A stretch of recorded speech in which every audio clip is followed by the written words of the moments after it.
Welcome everybody to the seasonal diet, eating what our ancestors ate when they ate it like we were evolved to do. The question comes up when we're looking at our ancestors' diets, how different was the diet between social classes?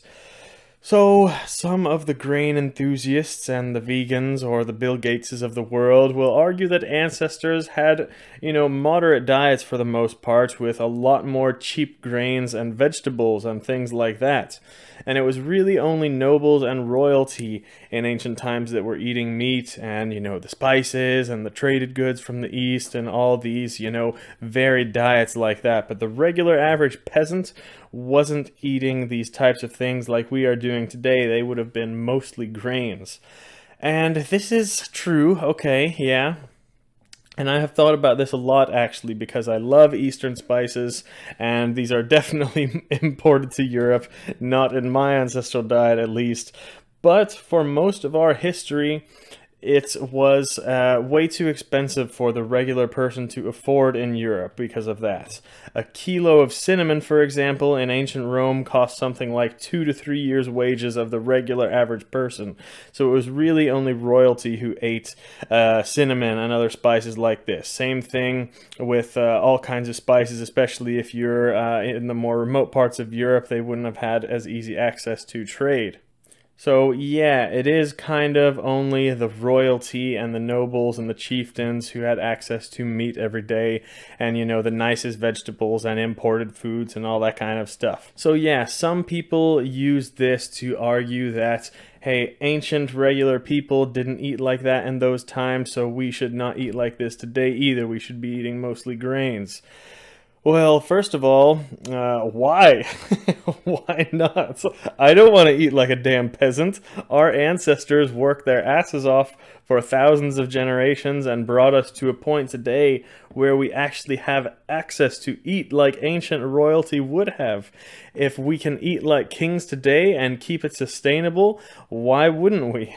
Okay, that's the first thing.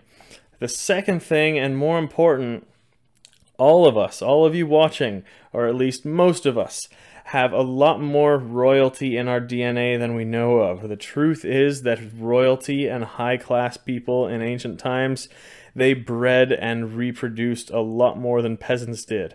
There are millions and millions of people descended from great kings like Genghis Khan or Attila the Hun or Charlemagne or pretty much any ruler. Just one ancestor that we think I'm descended from is King Harald Fairhair, who was born in the same area of Norway that I'm from, and he had about 30 kids.